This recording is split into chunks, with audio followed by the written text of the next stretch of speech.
శ్రీమాత్రి నమః. శ్రీ గురుభ్యో నమః. విక్రమాదిత్యుని కథలు మనం తెలుసుకుంటున్నాం. ప్రత్యేకమైన నాన్నమ్మ కథల్లో భర్తృహరి మేడపైకి ఎక్కాడు. అదే సమయంలో పనిపిల్ల బుట్టలో పండు పెట్టుకొని వెళ్తుండగా చూసి అది నా ఫలం అనుకుని భట్లను పిలిపించి ఆ పనిపిల్లని తీసుకురండి అని చెప్పాను. అప్పుడు భర్తృహరి ఆ పండు నీకెక్కడిది అని అడిగాడు ఆ పనిపిల్లని. నాకు గుర్రపువాడు ఇచ్చాడు అని చెప్పింది.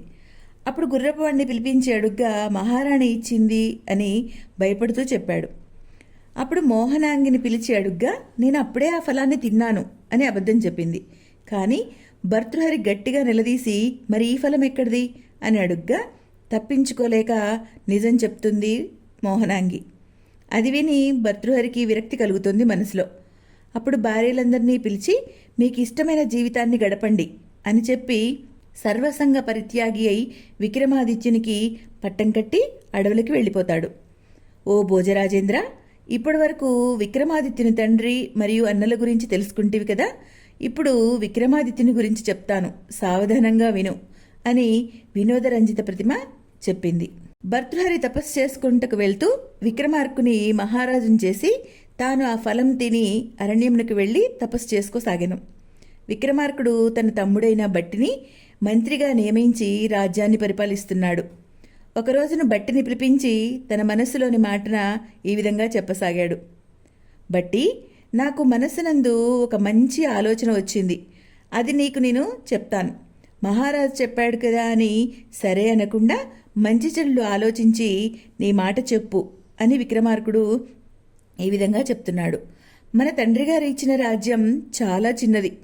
దీనిని అనేక మంది వీరులైన రాజులను గెలిచి మన రాజ్యంను విస్తరిద్దాం.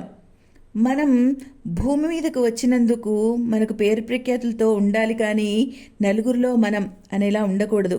కాబట్టి పెద్ద రాజ్యాన్ని విస్తరించి పెద్ద కోట కట్టుకొని దాని చుట్టూ సుందరమైన నదులు సరోవరాలు ఉండేలా, కొండలు ఉండేలా నిర్మించుకోవాలి. దేవేంద్రుని అమరావతిని తలదన్నేలా ఉండాలి. అలాంటి రాజ్యంలో మనం ఎదురు లేకుండా రాజ్యాన్ని పరిపాలించాలి. అది నా కోరిక. అప్పుడు బట్టి మీకు ఏ కోరిక ఉన్నదో నాకు కూడా అదే మనసులో ఉన్నది. మన ఇరువురు మనస్సులకు భేదం లేదు అన్నయ్య అని చెప్పాడు. మీరు చెప్పినట్లే చేద్దాం అని బట్టి అంగీకరించెను.